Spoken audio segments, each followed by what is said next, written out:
Right, so I have a macerator pump here that is designed for pumping black water sewage out of a camper. It just connects right on where your dump hose would go.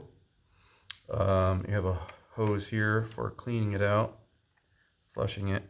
But anyway, I bought it used, got a really good deal on eBay. But it came with no connector, no controller. So I'm just gonna redneck it, and I had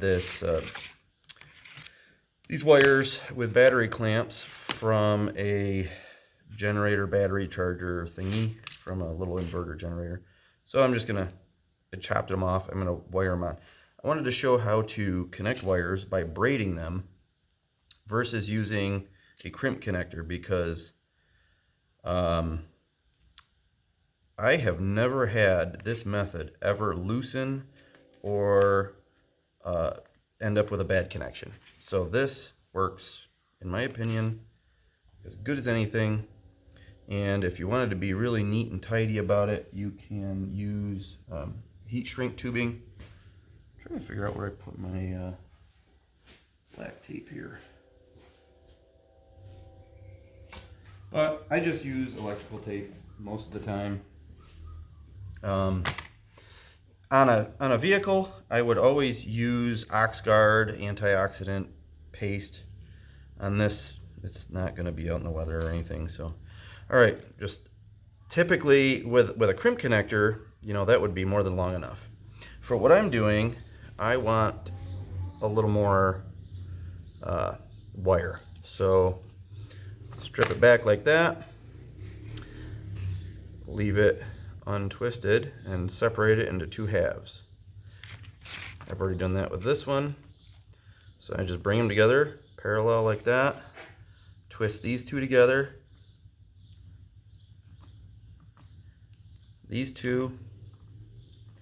Oh, isn't that fancy? These are like silver colored wires and copper colored wires, so you can see what you're doing.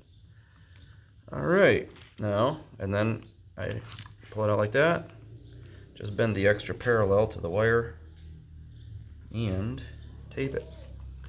Now, as I say, if you wanted it like really professional looking, heat shrink tubing would work better, but if you take your time with the tape, it's not too bad.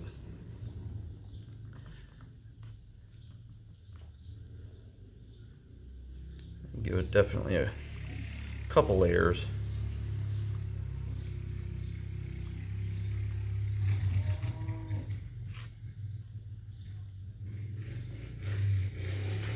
Okay, now the other ones.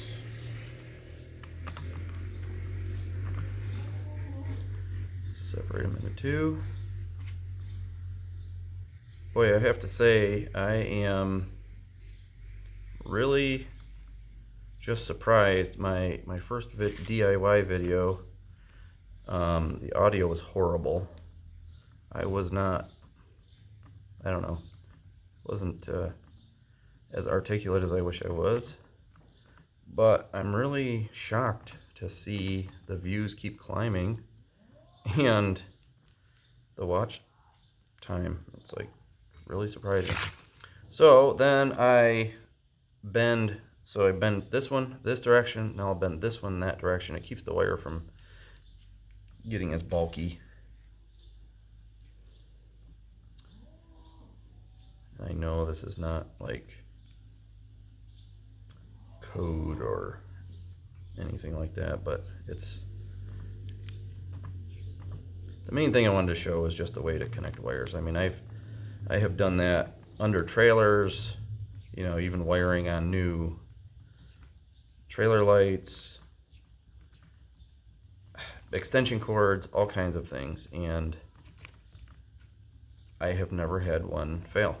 I have had dozens, probably multiple dozen of the crimp connectors and different, butt connectors, those kind of things. They are just notorious for loosening up, corroding, weakening, especially with stress and vibration. There you go. That'll do it.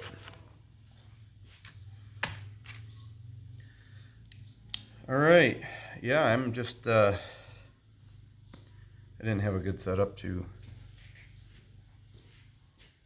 get this like I wanted, but hopefully that's helpful.